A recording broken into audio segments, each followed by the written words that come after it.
신약성경 마태복음 10장 17절에서 27절 같이 읽겠습니다. 시작. 예수께서 길에 나가실 때에 한 사람이 달려와서 꿇어앉아 묻자오되 선생님이여 내가 무엇을 하여야 영생을 얻으리이까? 예수께서 이르시되 내가 어찌하여 나를 선하다 일컫느냐? 하나님 한 분 외에는 선한 이가 없느니라. 내가 계명을 안 하니 살인하지 말라, 간음하지 말라, 도둑질하지 말라, 거짓 증언하지 말라, 속여 빼앗지 말라, 내 부모를 공경하라 하였느니라. 그가 여짜오되 선생님이여 이것은 내가 어려서부터 다 지키었나이다. 예수께서 그를 보시고 사랑하사 이르시되 내게 아직도 한 가지 부족한 것이 있으니 가서 내게 있는 것을 다 팔아 가난한 자들에게 주라. 그리하면 하늘에서 내게 있으리라. 그리고 와서 나를 따르라 하시니 그 사람은 재물이 많은 고로 이 사람을 인하여 슬픈 기색을 띠고 근심하며 가니라. 예수께서 둘러보시고 제자들에게 이르시되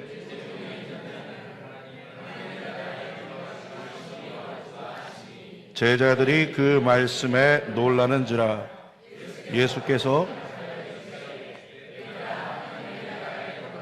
얼마나 어려운지 낙타가 바늘기로 나가는 것이 부자가 하나님 나라에 들어가는 것보다 훨씬 쉬우니라 하시니 제자들이 매우 놀라 서로 말하되 그런즉 누가 구원을 얻을 수 있는가 하니 예수께서 그들을 보시며 이르시되 사람으로는 할 수 없으되 하나님으로서는 그렇지 아니하니 하나님으로서는 다 하실 수 있느니라. 아멘.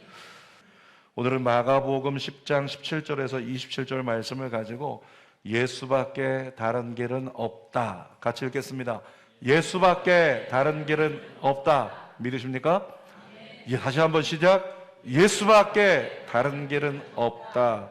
이런 제목으로 말씀을 나눕니다.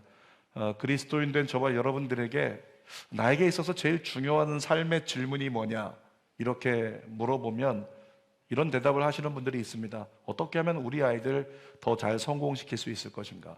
어떻게 하면 우리 회사를 더 잘 키울 수 있을 것인가? 성공하는 기업을 세워낼 것인가? 어떻게 하면 내가 돈을 더 잘 벌 수 있을 것인가?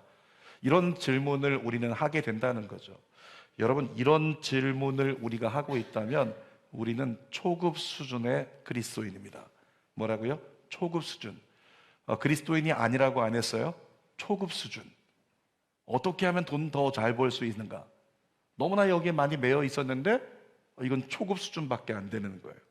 자, 그렇다면 중급 수준은 어떨까? 중급 수준은 이런 질문합니다. 어떻게 하면 내가 구원받을 수 있을까? 어떻게 하면 영생 얻을 수 있을까? 이런 질문을 하게 된다는 거죠.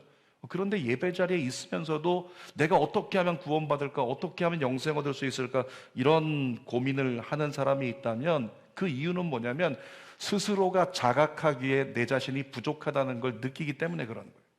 분명히 난 구원받은 자가 맞는 것 같은데, 예수 안에 있는 자가 맞는 것 같은데 내 스스로 진단하기에 난 너무 부족한 자, 난 너무 연약한 자, 나는 안 될 것 같은 자, 이렇게 생각을 한단 말이죠. 여러분, 그런데 주님은 뭐라고 말씀하시는지 한번 보도록 합시다. 로마서 8장 1절에서 2절입니다. 시작. 그러므로 이제 그리스도 예수 안에 있는 자에게는 결코 정죄함이 없나니 이는 그리스도 예수 안에 있는 생명의 성령의 법이 죄와 사망의 법에서 너를 해방하였음이라. 동의하십니까?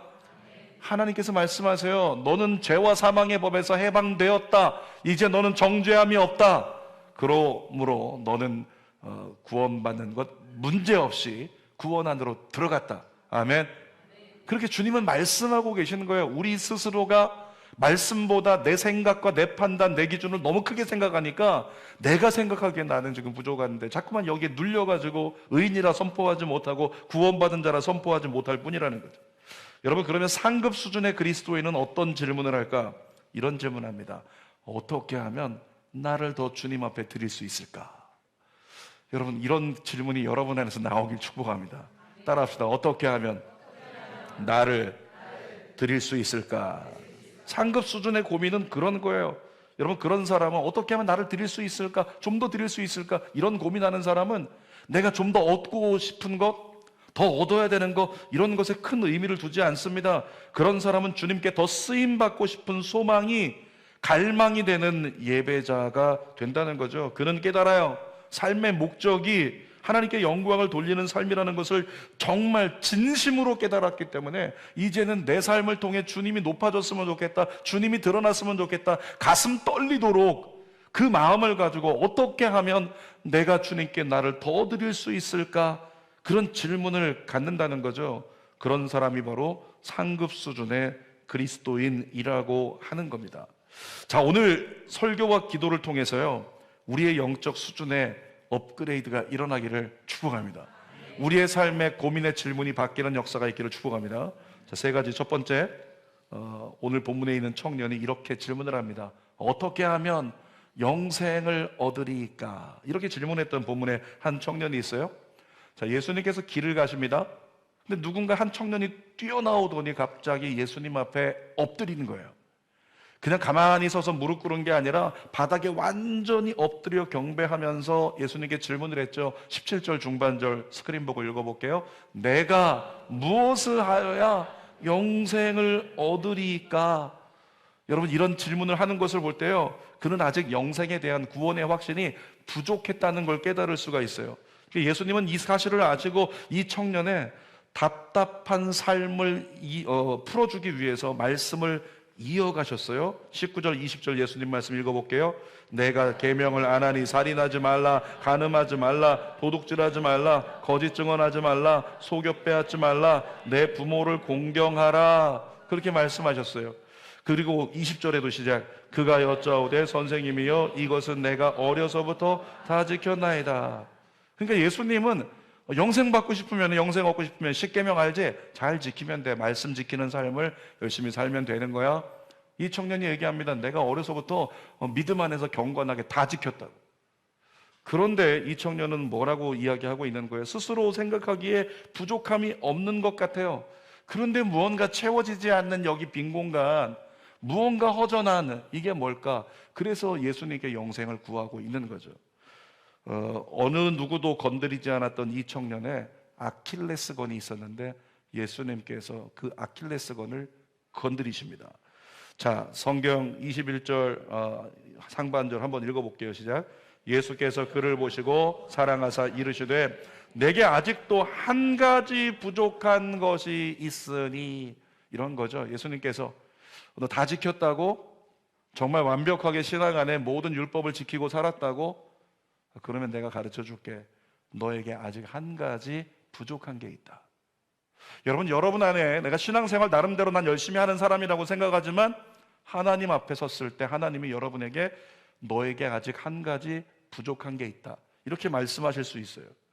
자, 이 청년에게 예수님께서 그 한 가지 부족한 걸 딱 지적해내시는데, 그걸 지적하자마자 이 청년은 성경 보니까 근심하며 자기 집으로 돌아갔어요. 22절 읽어보겠습니다. 시작.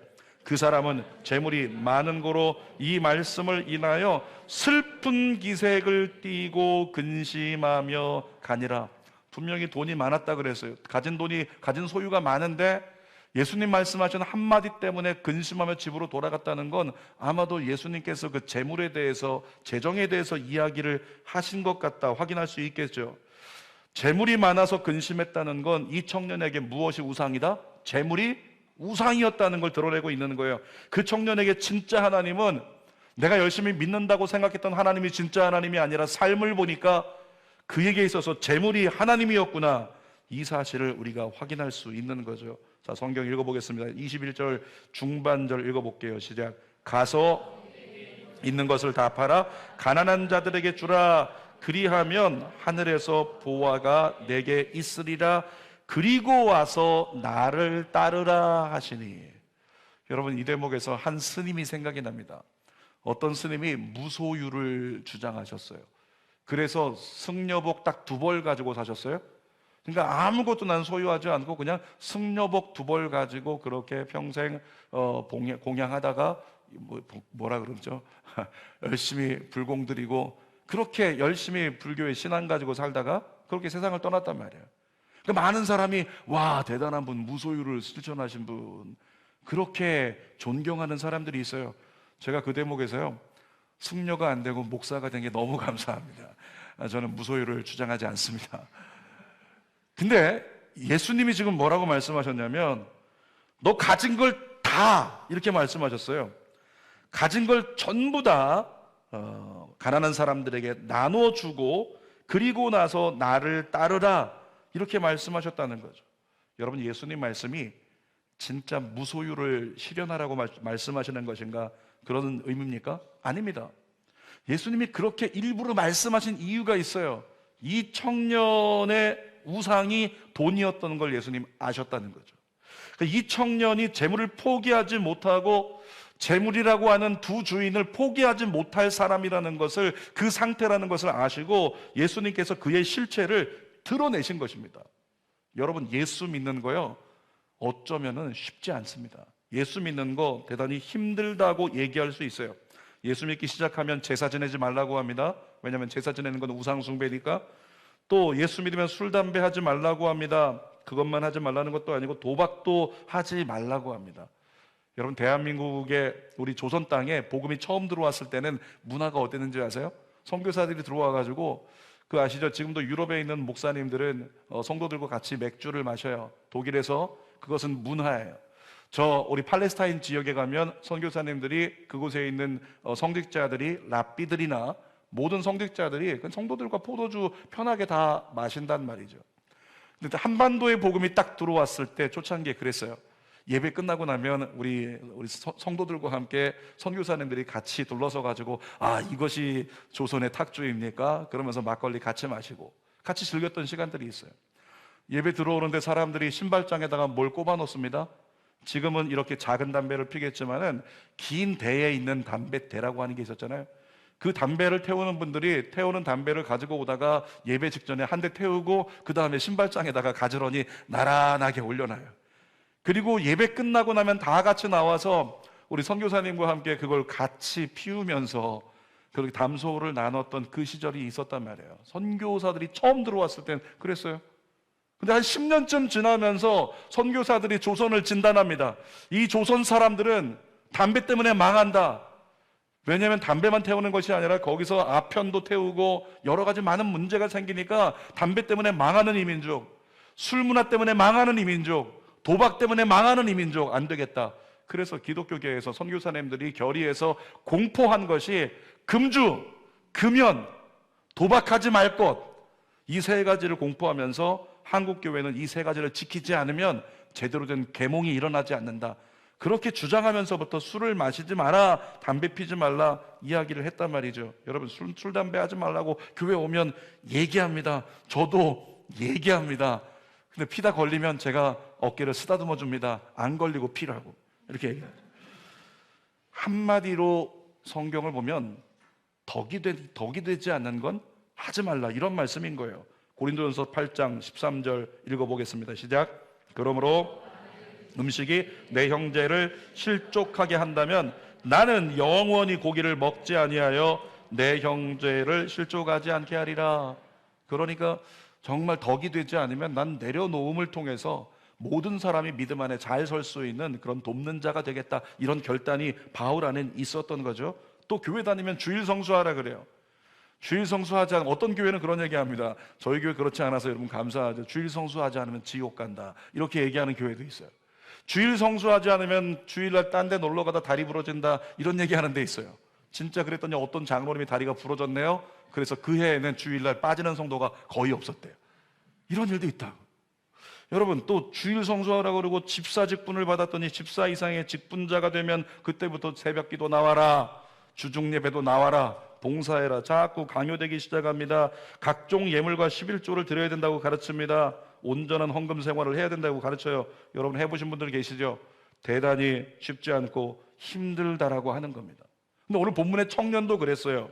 나름대로의 경건 생활을 잘했습니다. 그런데 재정 문제가 자신이 없었어요. 이 재정이 이 청년의 우상이 되었기 때문에 재정만큼은 내 마음대로 쓰고 싶은데, 이런 마음이 이 청년으로 하여금 포기하지 못하게 만들었던 거예요. 그래서 예수님께서 너 이렇게 하면 영생받아 라고 했는데 머리를 긁적이며 근심하며 집으로 돌아갔다, 이렇게 써 있는 거죠. 누가복음 12장 34절 읽어보겠습니다. 너희 보물 있는 곳에는 너희 마음도 있으리라. 그렇게 예수님 말씀하셨어요. 네가 가계부를 잘 기록해봐라. 너의 돈의 씀씀이가 어디로 흘러가고 있는지. 네가 많이 구제하고 있다면 너는 구제에 관심을 가지고 소망이 있는 사람이야. 네가 만약에 어떤 곳에 교육을 위해서 많이 투자하고 있다면 넌 교육에 마음을 둔 사람이야. 분명히 우리의 씀씀이를 통해서 구별될 수 있다고 말씀해 주고 있는 거예요. 그런데 본문에 나오는 이 청년은 돈이 자신의 존재 가치였습니다. 돈만 있으면 든든했습니다. 살 것 같았어요. 그런데 예수님이 뭐라고 하셨죠? 다시 한번 21절 중반절의 시작. 가서 내게 있는 것을 다 팔아 가난한 자들에게 주라. 그리하면 하늘에서 보화가 내게 있으리라. 그리고 와서 나를 따르라 하시니 22절 그 사람은 재물이 많은 고로 너무 많아가지고 그렇게 하기 힘들다는 감정을 느낀 거죠. 계속 읽습니다. 이 말씀으로 인하여 슬픈 기색을 띠고 근심하며 가니라. 여러분, 혹시 여러분들 중에도 하나님 앞에 신앙적으로 이런 마음 가지고 있는 사람이 있을 거예요. 그래도 내가 나름대로는 할 만큼 다 하고 있지 라고 하는 생각이 있다면 저에게 물어보지 말고 하나님께 한번 물어보세요. 하나님, 제가 기본은 다 하고 있는 것 같은데 신앙생활 제가 한 가지 더 할 것이 있습니까? 아직 부족한 것이 있나요? 주님께 물어보면, 그리고 주님의 음성을 사랑하는 성현아 이름 써가지고 여러분이 써본다면 주님이 정확히 가르쳐 주실 거예요. 제가 주의 종으로서 하나님, 제가 주님을 신뢰합니다, 사랑합니다, 설교 준비하고 묻는 거예요. 하나님, 저에게 아직 한 가지 부족한 게 있습니까? 주님이 정확히 말씀해 주시더라고요. 한 가지가 아니더라고요. 두 가지가 아니더라고요. 여러 가지가 있더라고요. 아직도 부족해요. 아직도 주님 안에 거듭나야 될 부분들이 너무 많이 있다는 거죠. 자, 두 번째, 이제 이 청년의 질문을 떠나서 청년은 떠나갔는데 제자들이 예수님께 질문을 해요. 두 번째 질문 읽어보겠습니다. 누가 구원을 얻을 수 있으리까? 이 청년이 근심하며 저기 돌아가니까 그 뒷모습을 제자들도 쳐다보고 있고 예수님도 쳐다보고 있는 거예요. 그런데 예수님께서 제자들 들으라고 한마디를 하세요. 23절입니다. 시작. 예수께서 둘러보시고 제자들에게 이르시되 재물이 있는 자는 하나님의 나라에 들어가기가 심히 어렵도다 하시니, 여러분, 재물이 있는 자, 그냥 있는 게 아니라 소유가 많은 자를 얘기하는 거예요. 재물이 많은 사람은 하나님 나라에 들어가기가 심히 어렵답니다. 이 대목에 여러분에게 질문하겠습니다. 그래도 나는 부자가 되고 싶습니다. 손 들어보세요. 난 부자가 되고 싶습니다. 천국 가기 힘들대요. 천국 가기. 권사님, 천국 가기 힘들대요. 그래도 난 부자가 되고 싶습니다. 손 들어보세요. 그래도 난 부자가 되고 싶습니다. 손 안 든 사람들 진짜 나는 이제 무소유를 오늘부터 다 주님께 드리겠습니다. 이런 겁니까? 여러분, 우리는 모두가 부유하기를 원하잖아요. 부유하기를 원한단 말이죠. 목사가 어떻게 기도해요? 우리 성도들 올해 사업장마다 매출이 2배가 되게 하여 주옵소서. 우리 성도들 부유한 자가 되게 해주십시오. 목사가 기도하고 있거든요. 그럼 목사가 뭐 하는 거예요? 다 천국까지 못하게 해주세요. 이 기도하고 있는 겁니까? 그게 아니죠. 여러분, 우리 모두가 부자가 되고 싶고 돈 많이 벌고 싶은데 그러기 위해서요, 여러분에게 부탁드립니다. 철저히 기도 생활 하십시오. 뭘 하자고요? 철저히 기도 생활 하자고요. 어떤 기도 해야 될까요? 하나님, 제가 돈의 노예가 되지 않게 해주십시오. 욕심 부리지 말고 돈으로 하나님을 경배하게 해주세요. 여러분, 이런 기도 해본 적 있어요? 내 돈으로 하나님을 경배하게 해주세요. 누가 그랬어요? 내가 가진 재정의 10분의 1을 난 하나님께 드리고 10분의 1은 내가 구제하리라. 그래서 구제하는 것을 가지고 이 구제함이 남들에게는 조금밖에 안 되겠지만 어떤 사람의 10분의 1은 한 달에 1억이 되는 거예요. 그러니까 그 1억을 가지고서 수많은 사람을 구제하고 나눠주고 베풀고 가난한 사람들을 돕는 그런 삶을 하나님의 이름으로 하는, 영광 돌리는 사람이 되더라는 거죠. 여러분 중에 그런 사람이 나오게 되길 축복합니다. 그렇게 기도한 사람은, 하나님, 제가 물질로 하나님을 경배하게 해주세요. 이렇게 기도한 사람은요, 그리스도인의 재정관에 따라서 재정을 컨트롤할 수 있는 사람이 되는 겁니다. 24절 상반절 한번 읽어볼게요. 시작. 제자들이 그 말씀에 놀라는지라. 무슨 말씀했는데 예수님이? 야, 재물이 많으면 하나님 나라 들어가기 힘들라 그랬더니 제자들이 입을 딱 막으면서 놀라는 거죠. 왜 놀랬을까요? 당시 유대 지도 사회를 보니까 유대 사회에서 가장 부유한 자가 누구였는지 아세요? 대제사장들. 가장 부유한 자가 누구였냐면 유대 지도자들, 랍비들, 이와 같은 사람들이 전부 다 부자였거든. 부자였던 사람들은 종교 지도자들인데 예수님 말씀은 뭐냐면 그 종교 지도자들 알지? 유대인들 중에서 그 대제사장들, 랍비들, 유대사회 지도자들 그들 알지? 그들 하나님 나라 가기 힘들어. 이렇게 얘기하는 것과 똑같기 때문에 제자들은 굉장히 놀란 거죠. 자, 24절 중반절에서 25절 읽어보겠습니다. 시작. 예수께서 다시 대답하여 이르시되 얘들아 하나님 나라에 들어가기가 얼마나 어려운지 낙타가 바늘기로 나가는 것이 부자가 하나님 나라에 들어가는 것보다 쉬우니라. 여러분, 낙타가 바늘기 통과할 수 있는 거 어떻게 하면 가능할까요? 어떻게 낙타를 갈아가지고 이렇게 막 부어요? 포를 떠도 안 돼요. 비유적 불가능하다는 거예요. 부자가 천국 가는 게 거의 불가능에 가까울 정도로 안 된다고 예수님 말씀하시는 거예요.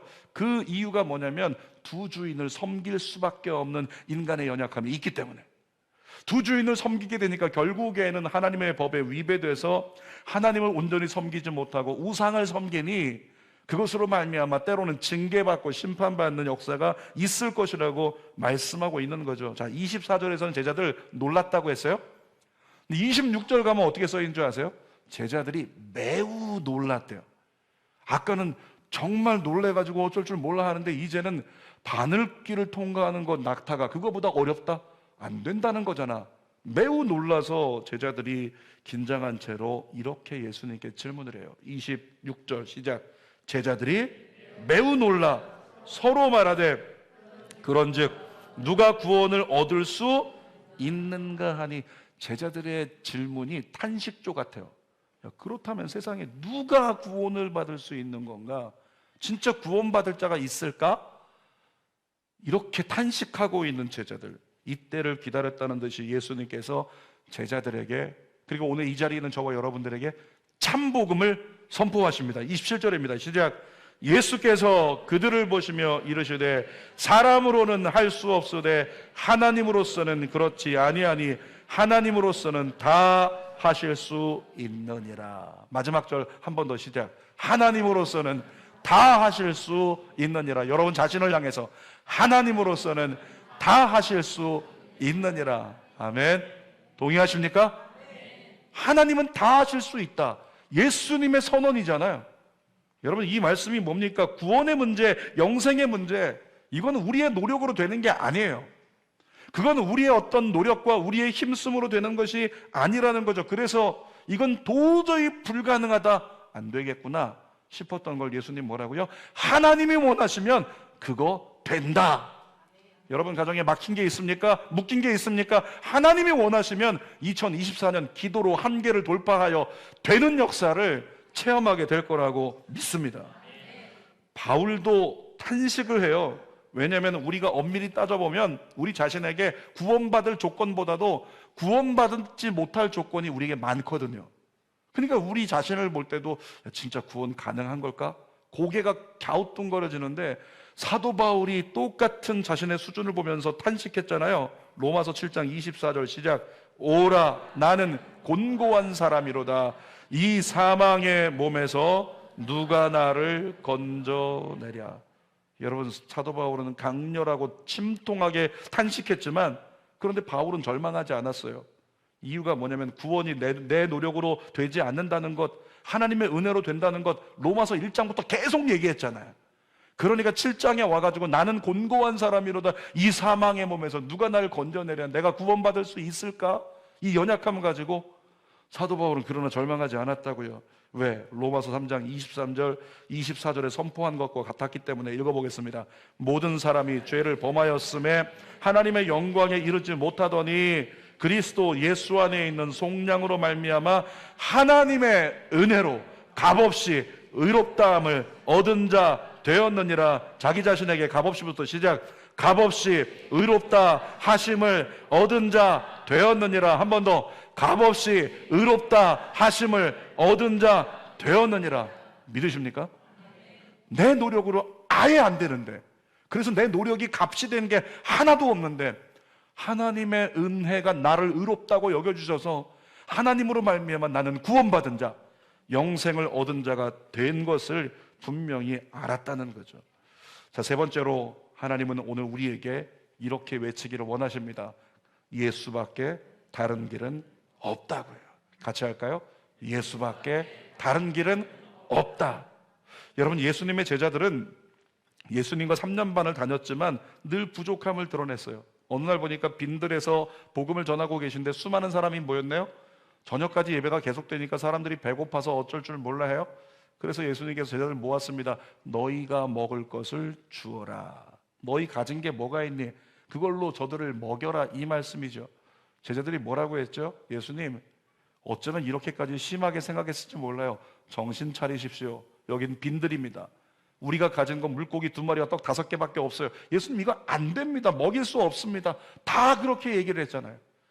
여러분, 제자들 중에서 만약에 예수밖에 다른 길은 없다, 하나님으로는 할 수 있다, 이런 믿음이 제자들에게 있었다면 뭐라고 했을까요? 예수님, 먹을 것이 없지만, 가진 것이 이것밖에 없지만 예수님이 함께 계심으로 예수님이라면 먹이실 수 있을 줄 믿습니다.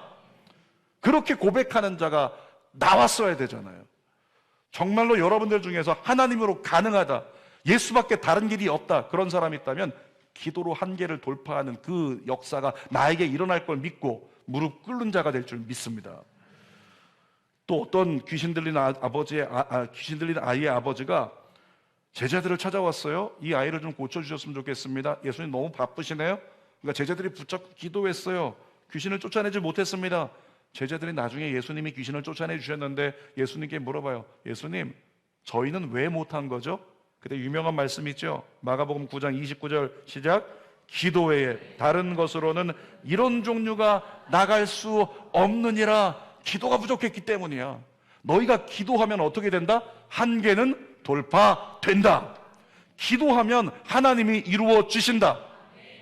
이걸 경험한 사람이 완전히 세 번째 상급자의 질문을 가지고 주님, 어떻게 하면 저를 더 주님께 드릴 수 있겠습니까? 이런 고백을 하게 된다는 거죠. 여러분, 오늘 본문에서도 부자가 천국 가는 것이 그렇게 어려우면 누가 구원을 얻을 수 있겠습니까? 예수님, 제자들은 탄식이었어요. 안타까움이었어요. 구원받는 사람 하나도 없겠네요. 그들 중에 만약에 예수밖에 다른 길은 없다고, 하나님으로 가능할 수 있다고 믿는 제자가 있었다면 뭐라고 했을까요? 예수님, 저 사람이 저렇게 지금 믿음 없지만, 청년이 돌아가고 있지만 예수님, 그를 불쌍히 여기시사 그도 영생 얻게 하시고 그도 구원해 주시고 그의 모든 삶이 물질로 하나님을 경배하는 자로 만들어 주옵소서. 그렇게 기도하는 사람이 됐겠죠. 예수님과 함께 있지만 제자들은 예수님이면 충분합니다, 이 고백을 못했어요. 여러분, 그런데 저와 여러분 안에서는 그 고백이 나오기를 원합니다. 예수님으로 충분합니다. 같이 해볼까요? 예수님으로 충분합니다. 진짜였으면 좋겠어요. 진짜였으면. 예수님으로 충분하다, 진짜였으면 좋겠어요. 예수밖에 길이 없다? 진짜였으면 좋겠어요. 왜? 우린 찬양 부르잖아요. 맨날 충만이라고 하는 찬양 가사 아시죠? 후렴 같이 불러볼까요? 후렴 가사. 난 예수로 충만하네. 세상 모든 것들도 부럽지 않네. 아멘입니까? 세상 것들이 안 부러우면 어디 있어야 돼요? 교회에 있어야죠. 주님 보좌 앞에 있어야죠. 주님께 더 붙들려야 될 거 아니에요. 세상 게 부럽지 않으면 세상 어떤 양서들보다도, 책들보다도 말씀 붙잡아야 될 거 아닙니까? 기도해야 될 거 아니에요. 그런데 우리는 그렇게 하지 못하는 모순 속에 예배하고 있잖아요. 계속 불러볼까요? 또 난 예수로 충만하네. 영원한 왕 내 안에 살아계시네. 연이어서 난 예수로 충만하네. 세상 모든 풍파도 두렵지 않네. 난 예수로 충만하네. 영원한 왕 내 안에 살아계시네. 이 찬양의 고백이 여러분의 실존의 신앙의 고백이 되길 축복합니다. 마지막 한 가지 말씀을 드릴게요. 우리 한 집사님 중에 한 분이 최근에 이런 분이 계세요. 주는 교회 놀랍게도 예수밖에 길이 없다, 이렇게 외치는 한 분의 집사님이 계십니다. 예수밖에 없다고 외치고 있어요. 그분은 최근에 다른 게 재미가 없대요. 세상에서 노는 게 재미가 없대요. 세상에서 즐기는 이 모임들이 재미가 없다는 거예요. 세상 사람들과의 만남이 재미가 없대요. 말씀 속에 예수님 만나는 게 재밌대요. 말씀 속에 예수님 만나면 너무나 즐거워서 틈만 나면 말씀이 있고 틈만 나면 묵상하고 그 말씀이 내 안에서 사무치는데 어떤 열매가 맺혔냐면 내적 충만이 가득히 임하는 거예요. 마음속에 예수 그리스도가 말씀으로 충만히 임해버리니까 그때부터 세상 다른 게 재미가 없는 거예요. 세상 즐거움이 재미가 없는 거예요. 그래서 사람들 만나면 뭐 하냐면 예수 그리스도를 전해요. 직장에 있는 동료에게 예수 그리스도를 전했더니 직장 동료가 이런 얘기 하더랍니다. 이제껏 나에게 교회 얘기 많이 하고 예수 얘기 많이 한 사람들이 있는데 당신처럼 이렇게 확실한 복음을 전한 사람은 없었다고. 여러분 안에 동일한 역사가 일어나기를 축복합니다. 그분이 얘기합니다. 난 더 이상 돈에 욕심이 없다, 그렇게 얘기합니다. 실패가 두렵지 않다고 얘기합니다. 예수님 한 분이면 충분하다는 고백이 자신의 진심이 되기 시작했대요. 이렇게 고백하고 계신 그와 같은 분, 지금 가슴이 너무 뜨겁대요. 여러분의 가슴에 손 대어 보세요. 어때요? 차가워요? 너무 시원해? 여러분의 가슴이 뜨거워지기 축복합니다. 설교 결론입니다. 오늘 제목이 뭐였어요? 예수밖에 다른 길은 없다. 예수님이 전하신 복음 마지막으로 한번 외쳐봅시다. 27절 시작. 예수께서 그들을 보시며 이르시되 사람으로는 할 수 없으되 하나님으로서는 그렇지 아니하니 하나님으로서는 다 하실 수 있느니라. 아무리 말씀하셔도요, 제 신앙의 수준은 지금 이 정도가 최선이에요. 주님 앞에 기도하는 거 이 정도가 최선입니다. 주님 앞에 말씀 따라 살아가는 거 이 정도가 최선이에요. 신앙 안에 제가 헌신하고 주를 위해 살아가는 거 이 정도가 최선이에요. 여러분 이렇게 말하는 사람 있습니까? 그런 분 계시면 저에게 가르쳐 주세요. 저는 이 정도가 최선이라고 제발 좀 가르쳐 주세요. 여러분을 위해 기도할게요. 하나님, 하나님으로는 하실 수 있사오니 이 사람의 한계가 터지게 하옵소서. 입술의 고백이 터지게 하옵소서. 입술 터지는 거 말고 입술의 고백이 터지게, 그런 은혜가 여러분들에게 있기를 축복합니다. 혹시 절망 가운데 있는 사람이 있다면 절망을 거두세요. 예수님이 여러분과 함께 계십니다. 예수님이 함께 계시다는 사실만으로도 절망은 끝났습니다. 예수님과 동행하십시오. 예수님 가까이 하세요. 예수님을 찾고 더 찾으십시오. 여러분 생명이 예수 안에 있습니다. 희망이 예수 안에 있습니다. 예수밖에 다른 길은 없습니다. 기도하겠습니다. 아버지 하나님, 예수밖에 다른 길은 없습니다. 예수님만이 나의 산소망입니다. 예수님만이 우리의 전부입니다. 오늘 그 믿음을 가지고 찬양하고 기도하는 시간, 우리 사랑하는 믿음의 성도들 안에 정말로 나의 신앙과 삶에 주님을 향한 걸음의 한계가 터져나가고 오늘 이후에 비포 애프터 나의 신앙이 전혀 다른 삶을 살아가는 은혜의 역사가 일어나게 하여 주시옵소서. 예수밖에 길이 없음을 믿고 예수님의 이름으로 기도드립니다. 아멘. 우리 함께 선포하며 찬송합시다. 주 예수 나의 산소망. 깊은 절망에 수렁 가운데 주님께 닿을 수 없던 우리, 어두운 밤 중에 하늘을 향해 주의 이름 나 부를 때 어둠을 뚫고 오신 주 사랑 나의 절망 거두셨네. 주님의 공로 다 이루셨네. 주 예수 나의 산소망. 그 누가 주의 자비다 하라. 한없는 은혜 충만하다. 영광을 떠나 이 땅에 오신 죄가 되신 구주 예수.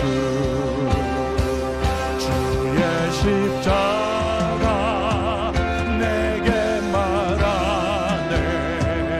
영원히 난 용납됐네. 아름다우신 왕 나는 주의 것 그리스도 나의 산 소망. 할렐루야 할렐루야 주를 찬양하여라. 할렐루야 자유케 하셨도다. 죄의 저주 들으신 주께 구원 있도다. 주 예수 나의 산 소망. 언약된 아침 주님의 부활이 일어난 같이 언약된 아침 찬사된 몸에 부활의 오름 시작됐네. 유다의 사자 위엄찬 선포 사망이 무너졌도다. 선포합시다. 이제 사망은 무덤이 더는 우리를 주장할 수 없네. 유다의 사자 위엄찬 보혈 주 예수 승리하셔. 주 예수 승리하셨네. 주 예수 승리하셨네. 할렐루야 할렐루야 주